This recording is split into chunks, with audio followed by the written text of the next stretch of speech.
ngoku singena kwiyure yokugqibela yenkqubo. Ukuba ke uphosiwe ziiyure zangaphambili, hlala nathi ucholachole oko siza kuphathela kona kwaye siza kukrobisa nakokunye okuthe kwenzeka kaloku ngaphambili. Sahleli nam ke uNadia Kadambuza naye ke uLiyema. Nkosi kakhulu Nadia, isendim uLiyema uvumisa ngokonene. Ukanti ke kwimizuzwana nje embalwa edlulileyo besiqala inkqubo kodwa jonga ngoku amathunzi sele ke enabiwe zitya zigoduka ngokwenene. Mandingalinge ke ndiwenza bemade masingene emxholweni nangamanqaku kule nqaku.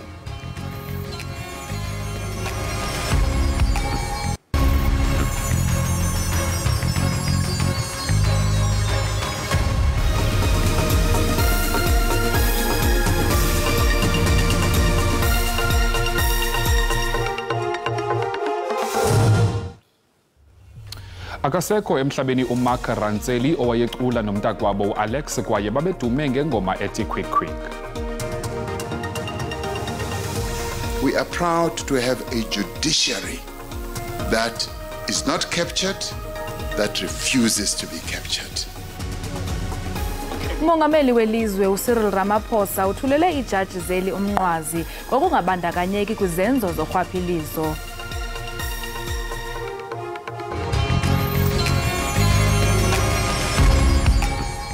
Umangiti yande baba siveze. Listen, this is Kenan Nyat, and of course your anointed superstar. Listen, ngisekhaya Jikelele, la kusekhaya Jikelele. Listen, from Monday to Friday we are on, and there's sports, entertainment and everything. Listen, keep on tuning in and may God bless. I love you.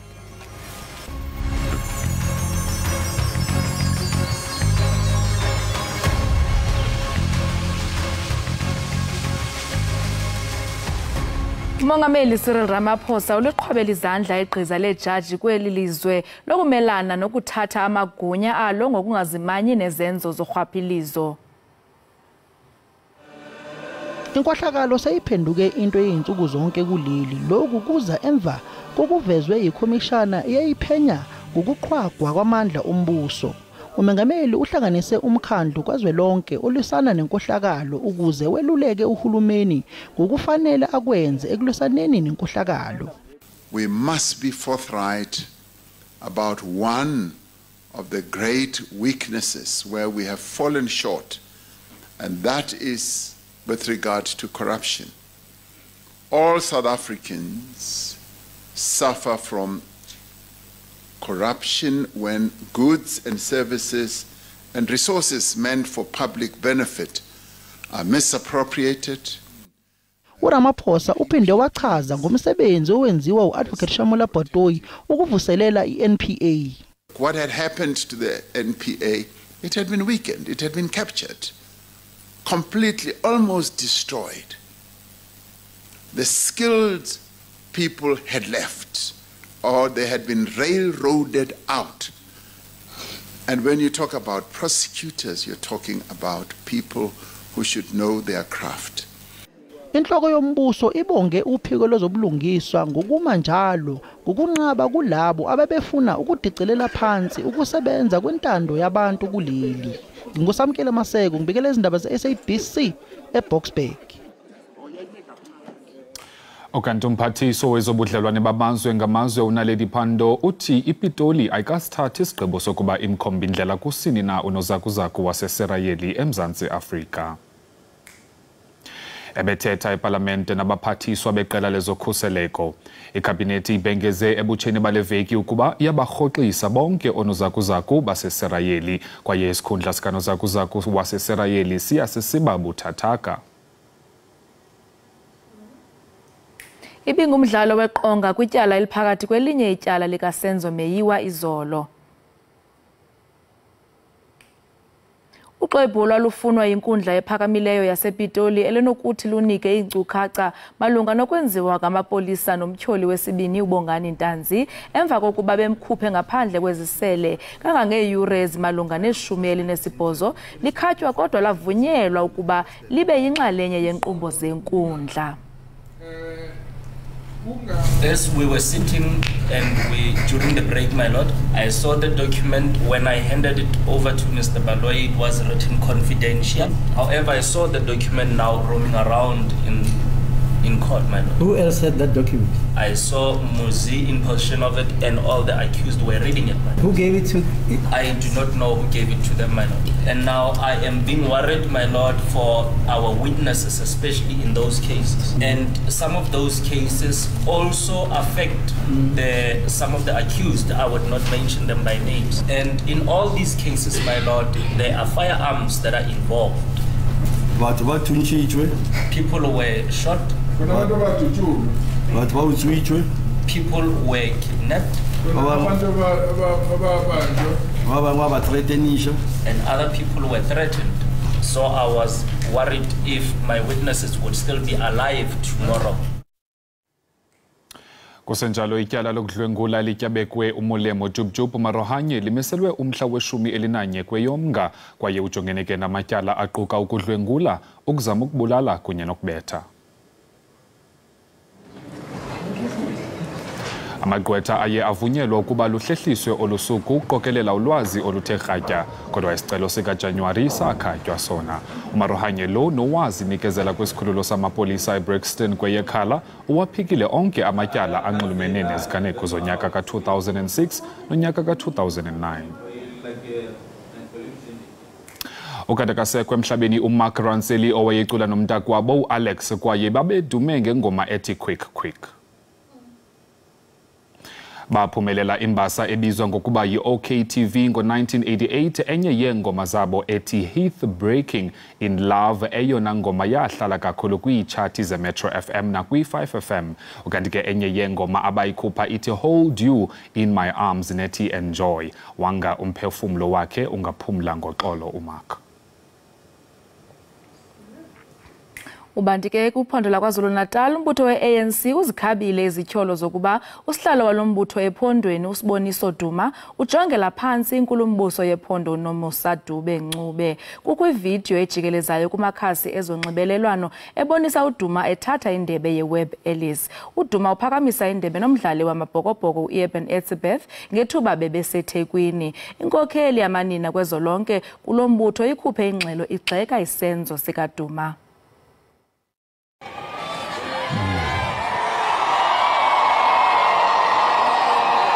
Ilo mfanekiso usuqala izinkulumo mayelana neqhaza likaNdunankulu KwaZulu-Natal.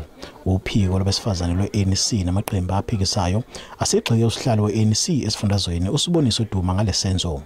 Unobhala ke we-ANC esifundazweni uBheki Mtolo uthi ke lokhu okubonakala kule video akusho lutho ngokusebenzisana kukaDuma benoDube-Ncube. Bavumelene noDuma ukuthi uma ngabe seyiphakanyiswa ngempela indebe bayiphakamiswa ngoba ngeke azakwazi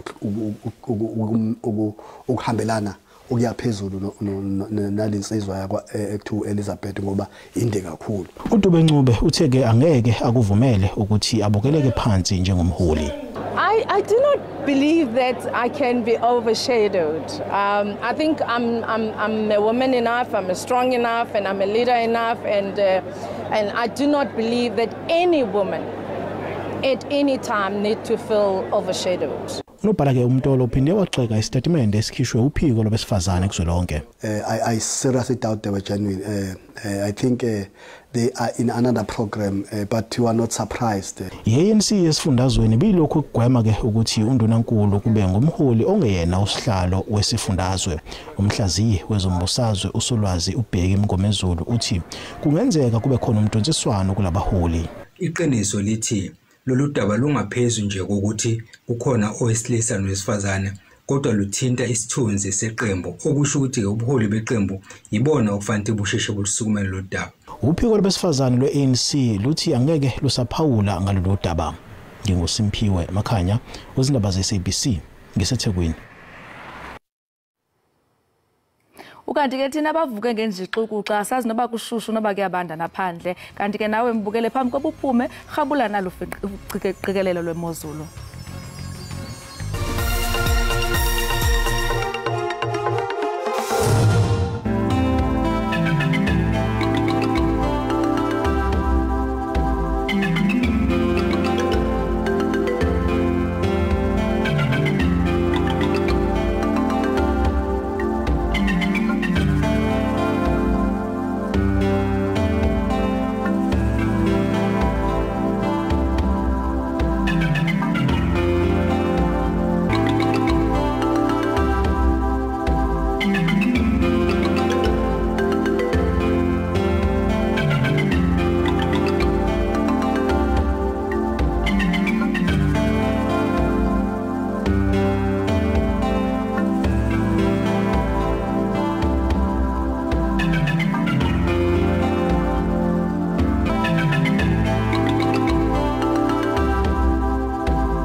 Akukho segoli kwandonga ziyaduma kuphaya erenkini. Yithi ndikuxelele ngokuthi singene nzulu kwintlalo yaphaya erenkini. Sibe ngathi singababhexeshi beenkqubo zasecaweni siqale kanye phaa ekuqaleni sibuliswa noStan, haleluya, o-Alpha and Omega, iziqalo neziphelo sosuku lwaserenkini. Iintatheli ezidizindaba njengolisa Ekhaya, Pepe, sezithe swayiswayi lobhelepele. Masingene ezincanjini zentlalo yabo. Ngamabanjwa phaya erenkini. Nemali ayisangeni njengakuqala bantyumpantyumpeke ematyaleni omgalelo. Ukanti basantyula nasematyaleni amatikiti ecawa. Abantwana babo bahlele emqaleni ngokusoloko benothotho lwezicelo ezenza izi-aram zinyuka iminqantsa zikhobokile zinyamezela amaqhwa neemvula zigugile. Ndikuxelela ngosizi lwaserenkini. One abusive entanglement of a relationship. Let's get deep into each character there, deep into the fuse that lead this dungeon pit, deep in the roots of this destructive tree, so we may see that akukho segoli kwandonga ziyaduma kuphaya erenkini. So we may see that kwanyama ipheli kulapha kufutshane. Bonke sasichopha nabo ezideskeni sincedisana kuze singabethwa ngutitshalakazi baphelele erenkini.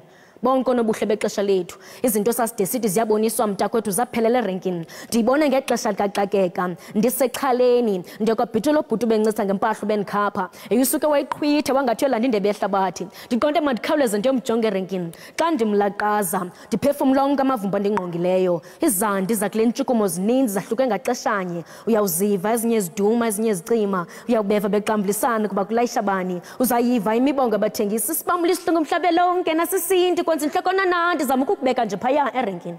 Ukuze umbone uNtsumpa welashishini.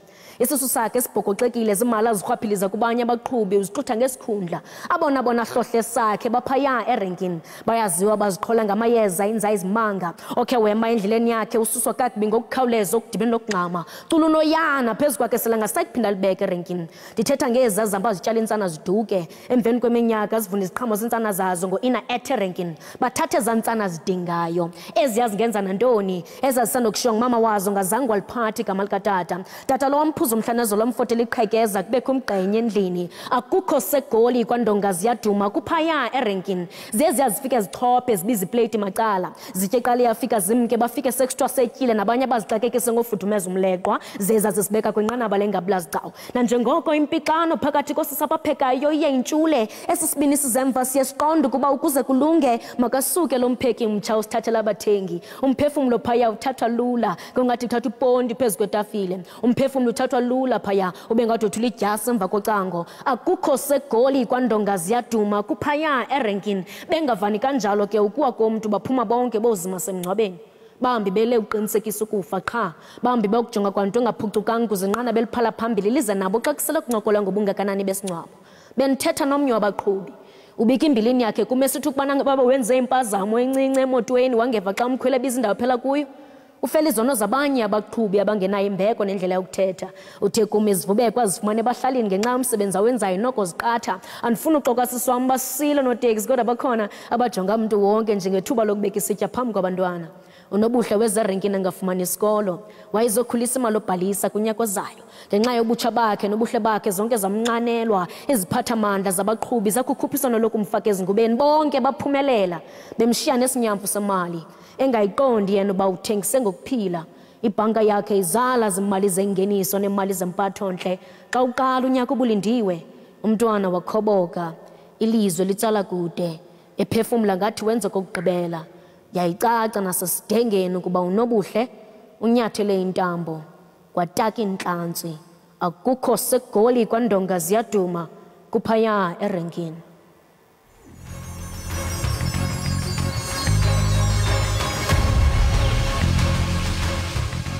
Bukeli siphinde sikwamkele kwakhona Liam kuthiwa akukho kwandonga ziyaduma kuphaya erenkini. Ucacile into yoba nathi Nadia siserenkini asikho segoli. Bukeli wamkele singena kwisiqendu sethu esisithandayo isiqendu kaloku se-trends. Masijonge ke ezihamba phambili kwi-trends zethu zanamhlanje. Usopolitiki waseMelika uHillary Clinton ume akagungqe kwelokuchasa ukupheliswa kwemfazwe e-Israel. Wayesakuba ngunobhala welizwe uye waphawula ngolwesithathu apho incoko yade yafika kwingxoxo-mpikiswano malunga nokupheliswa kongquzulwano eGaza Strip. Okanti ke okanye ke phantsi xa bekwe hashtag ethi Hillary Clinton elika Clinton lithi ke kambe ilizwe lakwaSirayeli linelungelo lokuzikhusela koqhushumbo. Okanti ke ngoku masikhe sijonge imbalelwano zakho phana ke kwiqonga lethu lika X. Uti at X, you became to understand how dehumanized and disposable people in the Middle East are when people like Hillary Clinton are still granted platforms despite murdering millions in the region. Kuyacaca ke ba izimvo zakhe noko azivumelani nezi zika Hillary Clinton because uthi ufika ekuyiqondeni into bana abantu ukubulawa kwabantu ayonto ithathelwa ingqalelo xa ubona abantu abafana no Hillary Clinton benikwa iplatform babathethe. Sikhangelo landelayo uthini? Okanti ukona Debra Edberg City. It is great to hear the thoughts and opinions of someone with the knowledge and experience to speak to this moment in an intelligent way. Thank you for this brilliant perspective. Ngiyabona ke nathi into kokuba uDebra phana unqenelana ke kambe no Hillary Clinton ngoba kaloku uyakukhumbula into ba loka Clinton wakhe waxhozula imikhala njengomphathiswa oyamaneke kambe kanye ngale miba sithetha ngayo ebandakanyeke kambe ilizwe laseSirayeli nemfazwe equbayo. So ke uDebra yathi into kokuba kuhle ukubona into kokuba kuthetha umuntu noko osele enenyawo ezigcwele udaka. Masiqhubele phambili sijonge enye imbalelwano. Okay, ukhona pha Josh for NY City. I missed this interview, but even I'd be first to admit that Hillary Clinton is factually correct here. Still, being right doesn't end the history of violence. Israel and Palestine need new leadership who govern with empathy and compassion.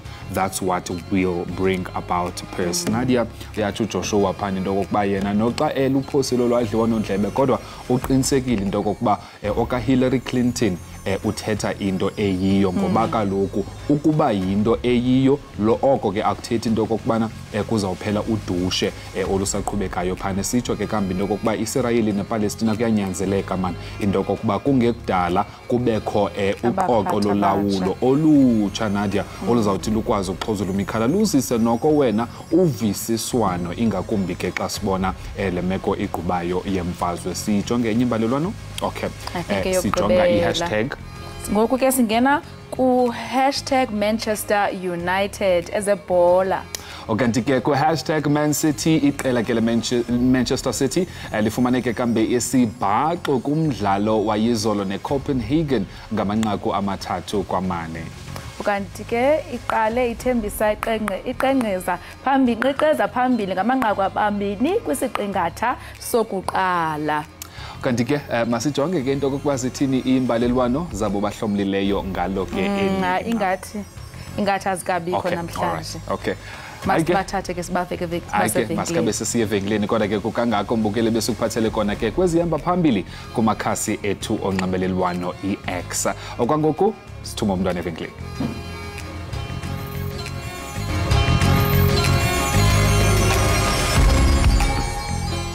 Siphinde sikwamkele kwakhona mbukeli usabukele ke Ekhaya Jikelele apha ke ku SABC lihayi kokunikena ku SABC Plus. Enkosi kakhulu ngokuhlala nathi. Nadia yure yethu yesibini kanye ngeyogqibela kuyabonakala into ba ifumbethe wena izinto eziliqela sisuka ke kudliwa nondlebe kwakunyike noGasatsha netrends bezikhona sayitya notya. Andifuni nothetha ngoba ube no chef Makoti apha kwandivimba inyama.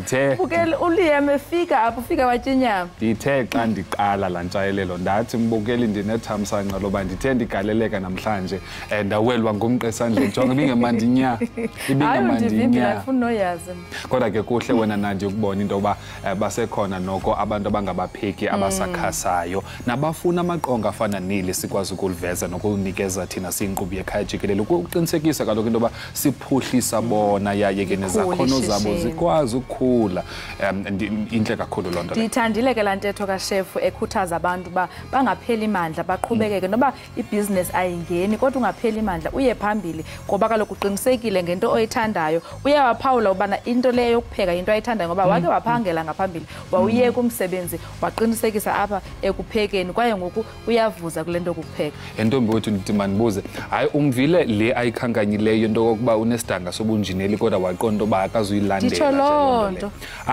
Andazi kodwa mna ndiyafuna ukuthi into kokuba ukuba bendisezihlangwini zakhe mhlawumbi ngendiye ndangayeki ukuba yinjineli kuba ke ndijonge epokotho yam kodwa ke ikwaphinda ikhuthaze laa nto leya kumbukeli into kokuba ngenene nangenyaniso xa ngabi into iye yakho isipho isesakho ngokuqinisekileyo nantoni na engenye ayizubaluleka. Yewethu uthini ngembongi leya phaa ekhaya? Hayi ke beserenkini. Mamele he uyazi ba Nadia ungowasebhayi. Ewe. Ndingowasebhayi. Okay. Uzusakhe ngowasebhayi. Okay. Andikwazi ke wena into yoba waphinda wafudukela kweyiphi indawo. Edikeni. Wabasedikeni. Thina ke safudukela eMthatha. Okay. Naye uzusakhe wafudukela eMthatha. So le rank lo mbongo wakhe athetha ngawo. Irank yaseMthatha. Irank yaseMthatha.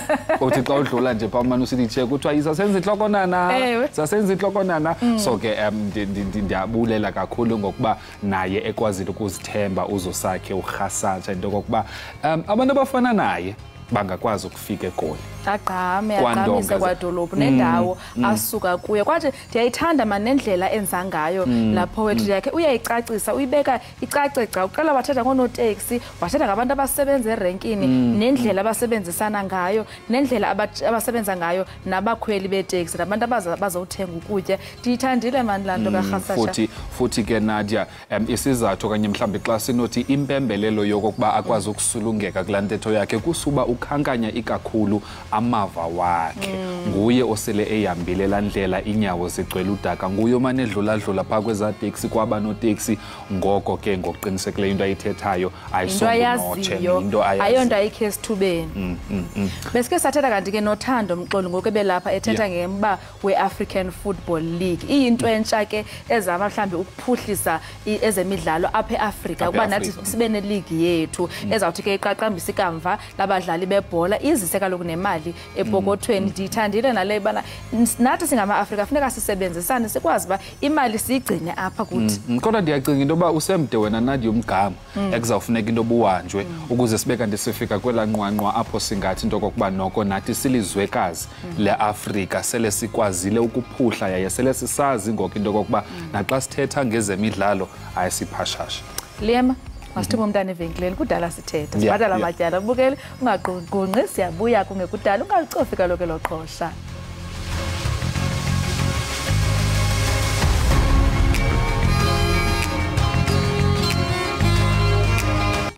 Siphinde sikwamkele apha ekhaya Jikelele. Umqombothi sisiselo esikhethekileyo kuninzi lwabantu abamnyama baseMzantsi Afrika. Imibhiyozo emininzi yama-Afrika efana nemitshato, imingcwabo kunye nezithethe azipheleli xa singekho esi siselo. Ukusebenzisa umqombothi kunento yokwenza nezinyanya. Ukuthetha banzi ke ngoku siqhagamshelana nengcali yenkcubeko uSinethemba Zilindile. Sinethemba masikwamkele enkqubeni yekhaya Jikelele. Andibulise kuwe nkosazana nakubaphulaphuli jikelele. Enkosi kakhulu.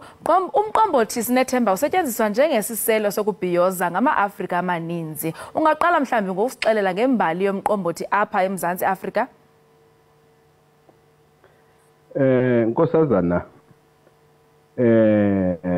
esi siselo okanye oku kutya kwabantu abadala ngakumbi ke kuhlanga lwamaXhosa ibe kukutya kwesibini ukusetyenziswa njengesiselo kuba ngaphambili bekukade kusetyenziswa amasi kwizici nakwimisitho ibikhona kwaze kwathi ke ngokuhamba kwexesha kwabonakala into yokuba ngaba bukho obunye ubuchule obungasetyenziswa phakathi kohlanga kwabe ke kungenelela oku ukutya ekuthiwa ngumqombothi.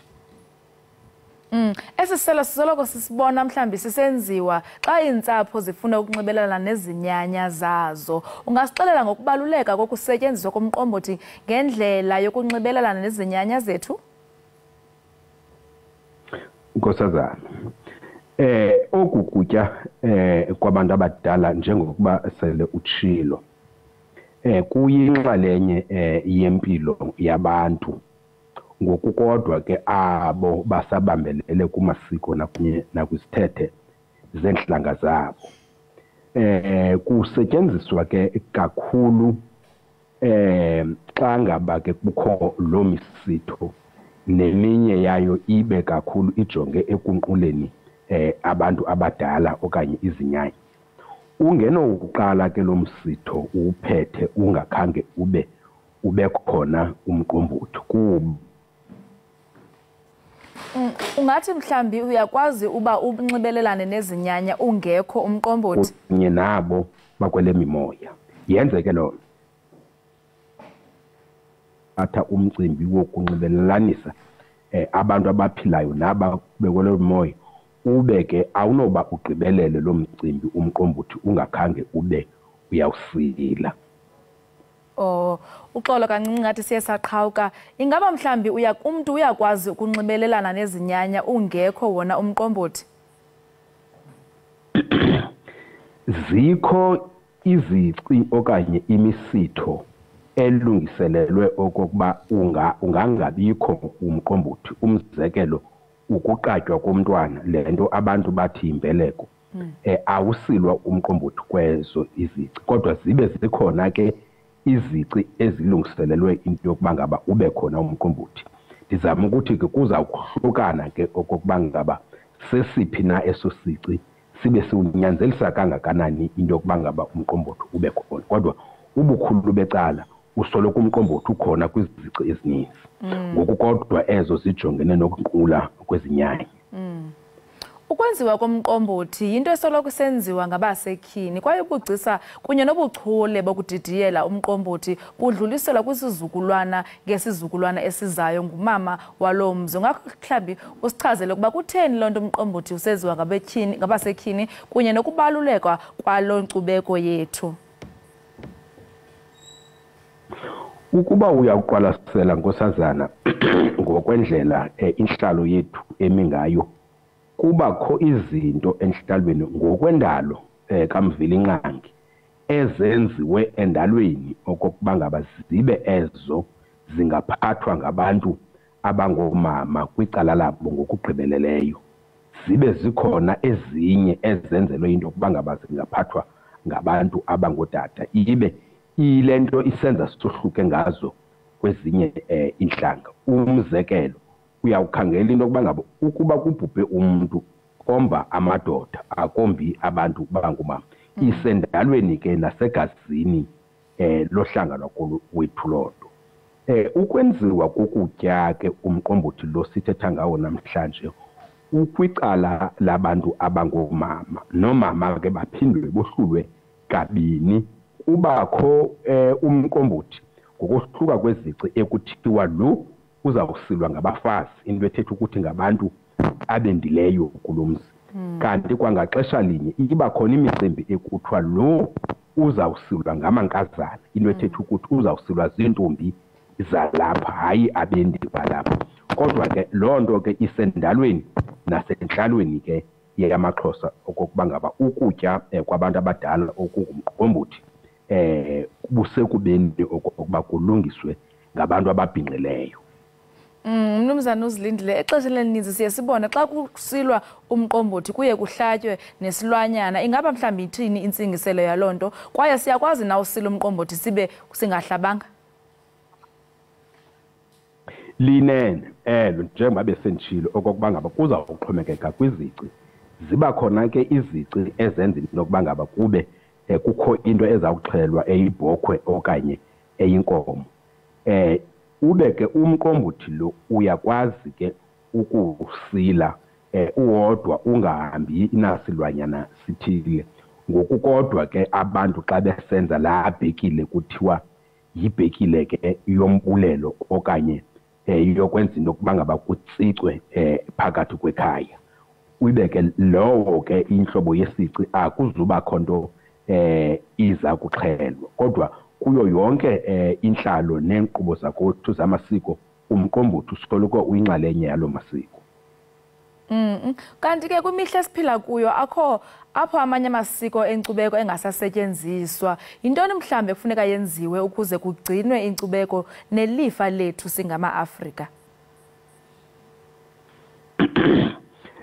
Nkosazana lo mbuzo ubaluleke kakhulu.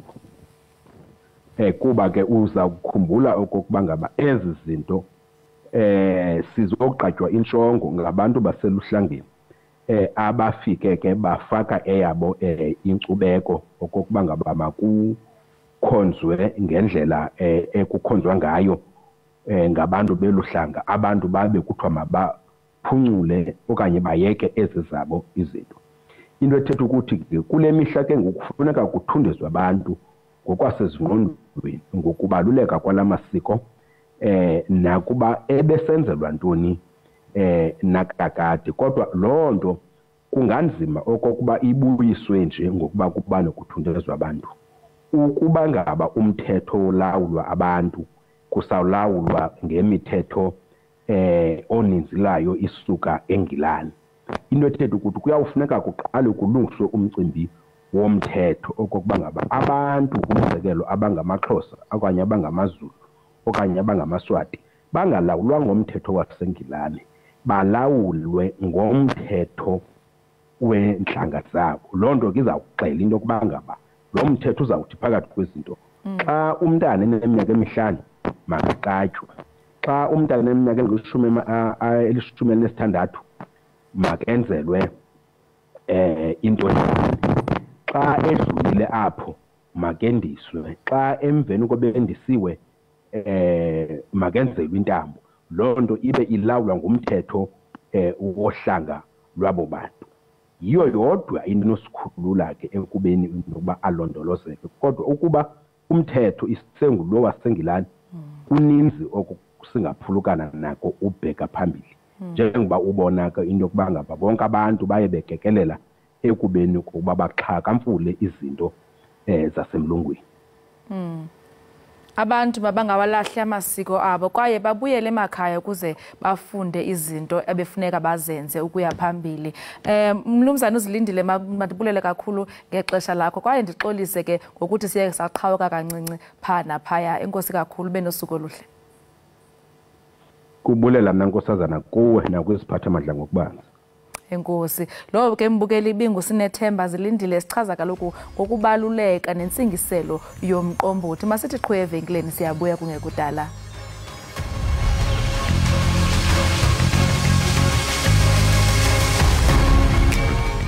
Chochobeko siphinde sikwamkele kwakho kwinkqubo yakho oyithanda kunene i-Ekhaya Jikelele. Ukanti ke ngoko sijonga kwesiqedu sethu sencwadi.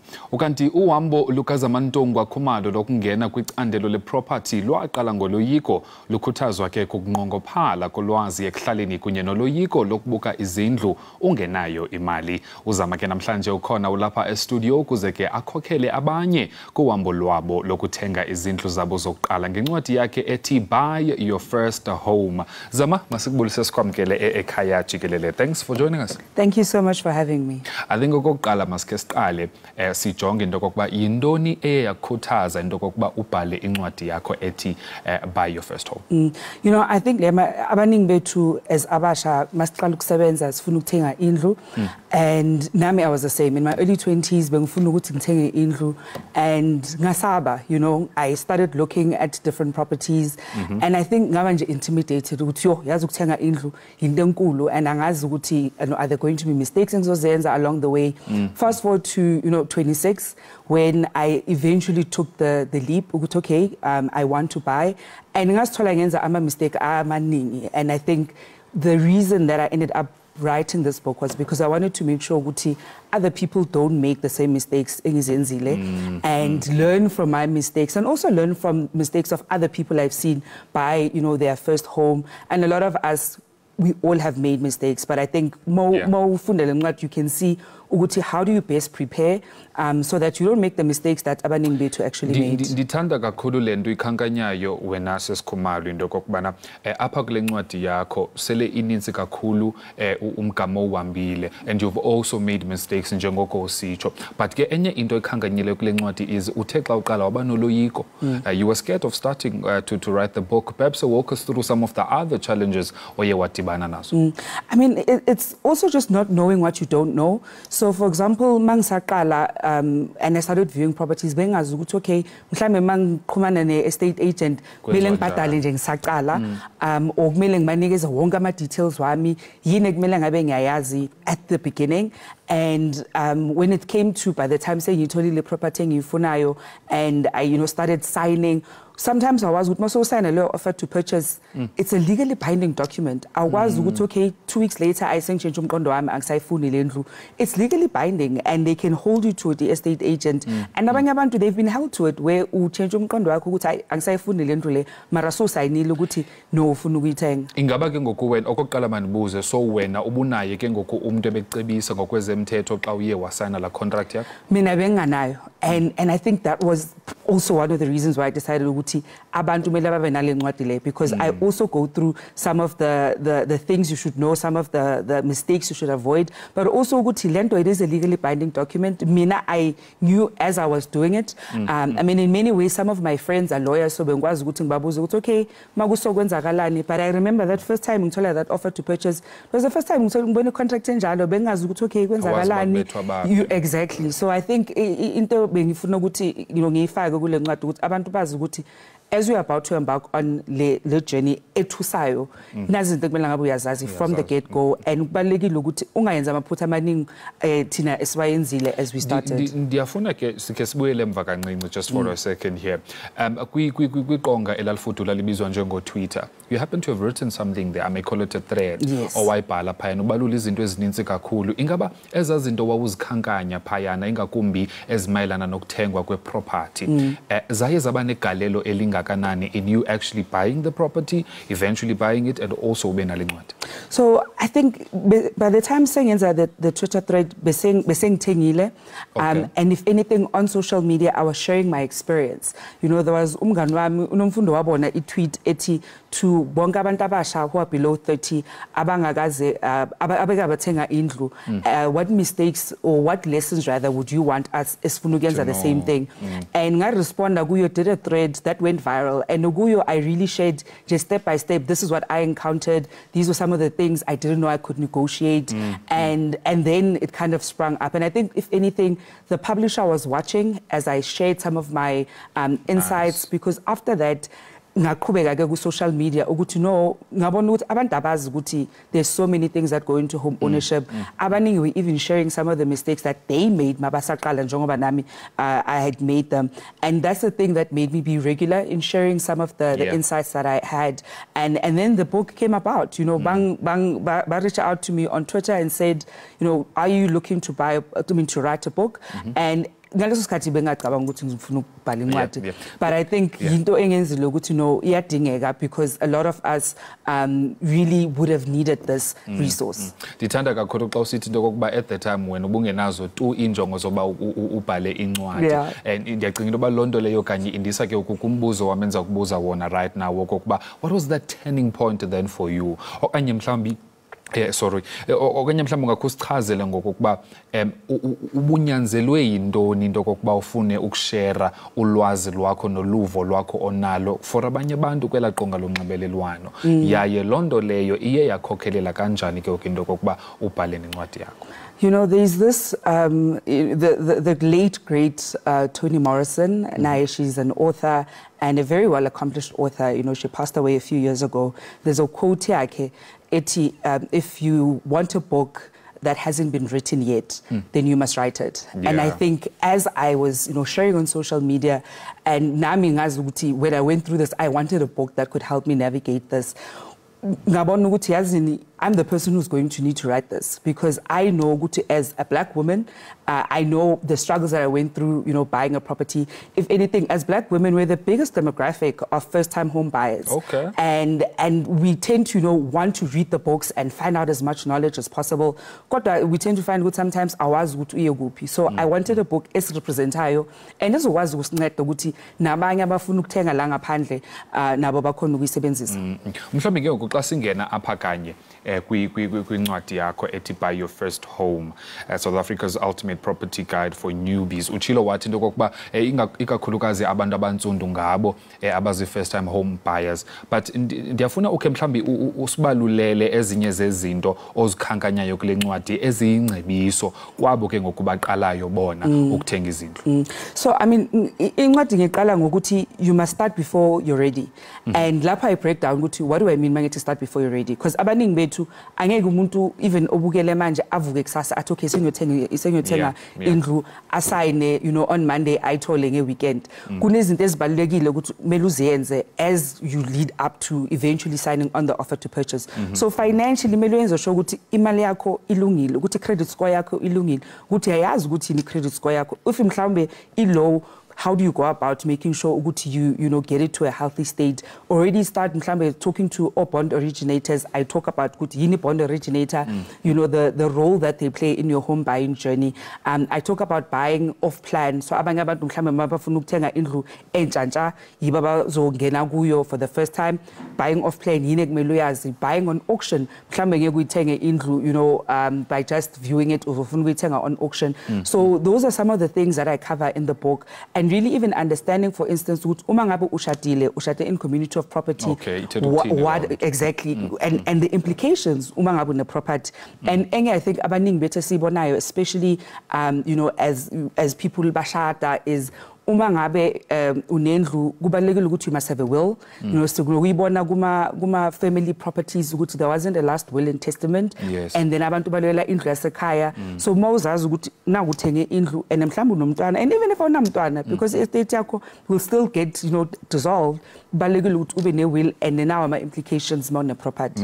Ezinye izinto ezibalulayo ndiyafunda apha ku page 156 ithi into ba whenever you're buying into a shared property you'll need to factor levy costs. So ndiyaqonda uba nazo zizinto ezibalulekileyo. Uyathi into kokuba chini nenkangeleko yendlu ibalulekile, the look and feel, buying in an estate that looks like 1950s American suburbia but dreaming of a brutalist masterpiece of a home. Planning a cute home with Tiffany blue walls in a sea of Tuscan style villas. So ndiyacinga into ba wena zizinto ezibalulekileyo kakhulu ezi uzibalulayo zokuba uthetha into bana xa ngaba kunokwenzeka ngelishwa lomhluzi wamanqina umuntu azifumanise sele enabela uqaqaqa, ingaba indlu leyo izawushiyeka kubani? Kufuneka ube ne will, izinto ezibukumila kunjalo. Ndiyafuna ke kodwa ngoku mhlambi ukhe usinike umyalezo umuntu onothi xa efunda le ncwadi anophuma nawo. I think the big thing is yenza research yakho. I mean first nje thenga incwadi uzothi mawusoqeda ukuyifunda understand ukuthi yini into bongayazi uyenze research ungazijahi.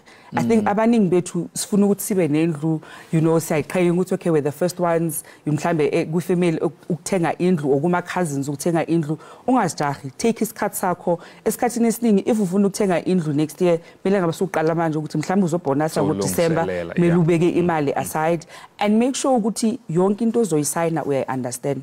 Buza imibuzo, estate agent ozodila nayo mbuza imibuzo. Uma ngabe uyoview property buza imibuzo. Awukho umbuzo ozothi it's stupid, there's no such thing, and you really want to feel as though you've made an empowered decision as opposed to ukuthi you feel ukuthi yo lana yazi ngijahile and ngiyasaba so nje ngizova masengisayina ngoba lo muntu lengidila naye uyayazi into ayenzayo ayikho into enjalo. There's no such thing as a stupid question, and also just have fun. I mean uthenga indlu, you're going to live there exactly, and you want to enjoy indlu yakho, so you want to make sure that you have a really good experience as you navigate a first time home buying journey. Ngamazwi amahle kakhulu lawo zamantungu ndiyafunda uba xa sele siyisonga ke namhlanje mhlawumbe ungasichazela into incwadi le yona siyifumana phi xa ngaba sinomdla wokuyithenga nokokuba wena sikulandela phi? Incwadi ningayithenga in bookstores across the country. It's available from your exclusive books to Book Capital, Van Skyke bookshops, and a lot of the major bookstores all over the country. Mina ningangilandela ku social media uzamantungwa_k on Twitter, Instagram, as well as Facebook page yami uzamantungwa Khumalo. Zamantungwa, inkosi kakhulu and all the very best. Sithembe noba nami xa ngaba ndifuna ukuthenga umzi noba ngowesi-5 nakakade ndizawuza kuwe. No, ngiyabonga. Yeah. Nadia, ngelisho lomhluzo mancane sesondele kuyivaleni yanamhlanje. Ufike senivala. Yeah. Hayi kanti nami ndiyafuna ukwazi ngencwadi. Ndiyacinga into obuza mkrweqa wena. Hayi kakuhle futhi.